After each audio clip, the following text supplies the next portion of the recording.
Alright guys, so today I want to make a video and explain to you guys how to get a lot of women out there actually obsessed with you, and no, this is not a joke. But before I get this video started, keep in mind you have to be at least remotely attractive. Now, I've made videos about looks, money, and status and all that in the past. You gotta at least have your shit together, take care of your body, you know, be remotely attractive to women in order for any of this to work. So anyways, hey, can you hold off for a second? I'm doing a video. I'm making a video.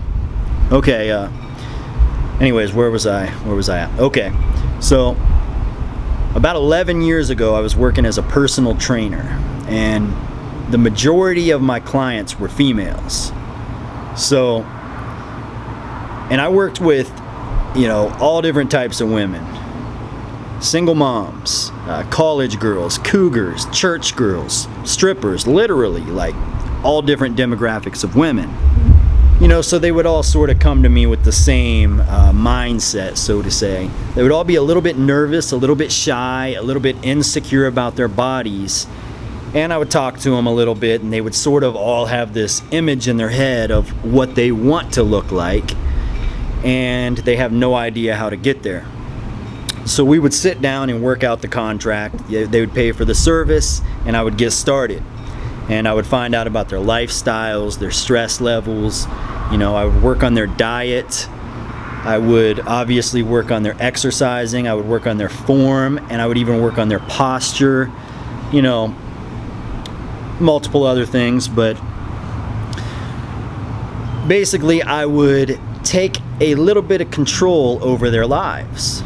You know what I mean? I would keep them on track, and when they would screw up, you know, when they would go out on a weekend and get drunk and eat IHOP and all sorts of other stuff, I would have to put them in their place, you know, and let them know nothing is gonna work unless you do, you know.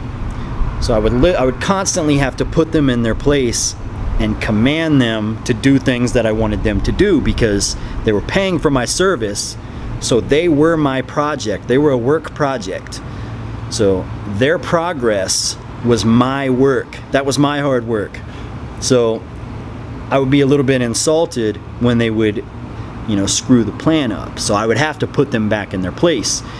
And I would do it in somewhat of a controlling manner, but not like a disrespectful, abusive type of controlling. It was more of like a fatherly leader type of controlling, because I was actually attempting to improve them and give them what they were paying for.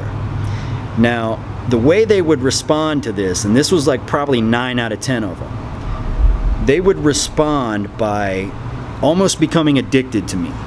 Now, I had to really keep it professional and watch what I was doing, because I had a girlfriend. Some of them were married, some were in long-term relationships, and, you know, we just couldn't do that. That would be unprofessional. But anyways, they would call me at random hours of the night. They would text me throughout the day. They always had tons of questions. They would pay extra to come and see me at just times when they don't even need to come and see me.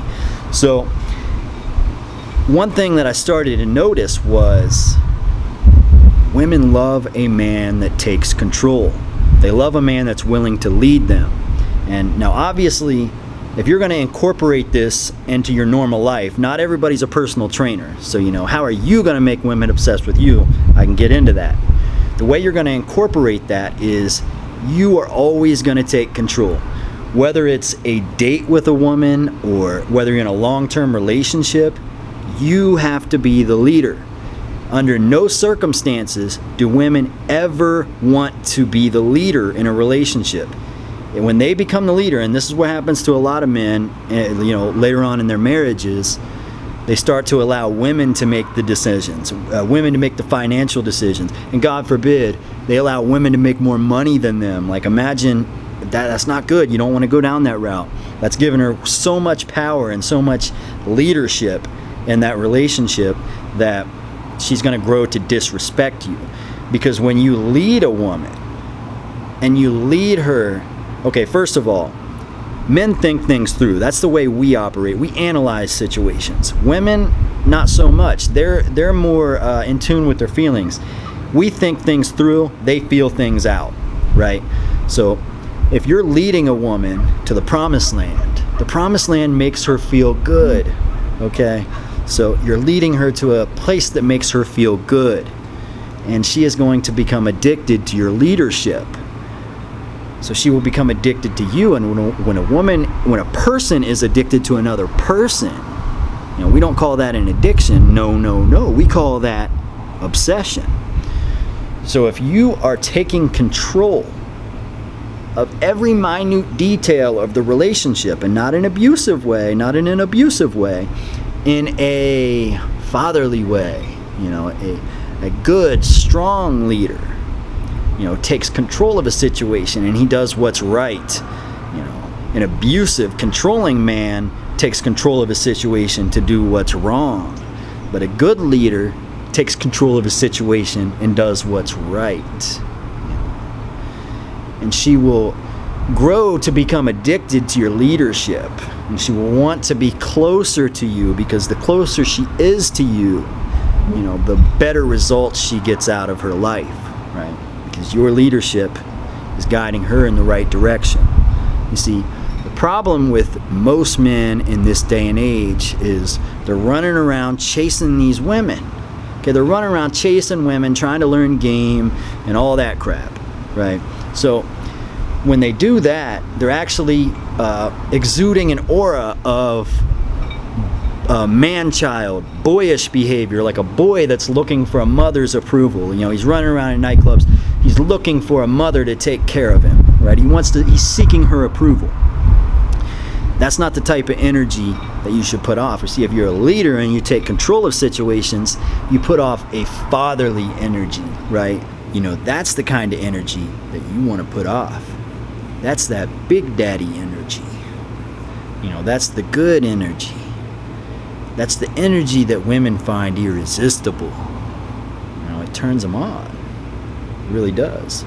Like you're a father that's seeking to lead and take care of his children. And, she's not a child, she's a woman, but still, it goes man, woman, then children, right? So man is above the woman. He's got to be. And women, I know there's this whole independent woman phenomenon going on right now, but trust and believe. Women don't want to be independent. They want to be under the leadership of an alpha male. That's when they're at their happiest.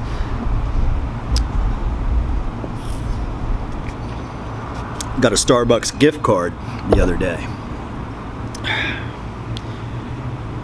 Where was I? So, under no circumstances should you ever be led by a woman. Always be the leader, take initiative, take charge of the situation, but use your power for the good. Guide your relationship into a better place, right? If your leadership is making your relationship a better, stronger relationship, then she's going to have no reason to steer away from your leadership. But if she does steer away from your leadership, you got to put her back in her place. You got to put her back on track. Say, what the hell were you doing? What the hell were you thinking? You are not doing things according to the plan. You got to put her back in her place. Again, not in an abusive manner, in a fatherly manner. The head of the house. He puts people in their place because he wants them to be the best they can possibly be. And women understand leadership. They don't understand being leaders, because when you allow your girlfriend to be the leader, she's going to go all sorts of different directions. That's when she's probably going to become polyamorous, and she's going to find other men that are more dominant and more willing to take control, and then she's going to leave you for him. That's just the way that works, guys. Anyways, hope this video was somewhat informative. I'm going to let my neighbor whack his weeds. LFA signing out.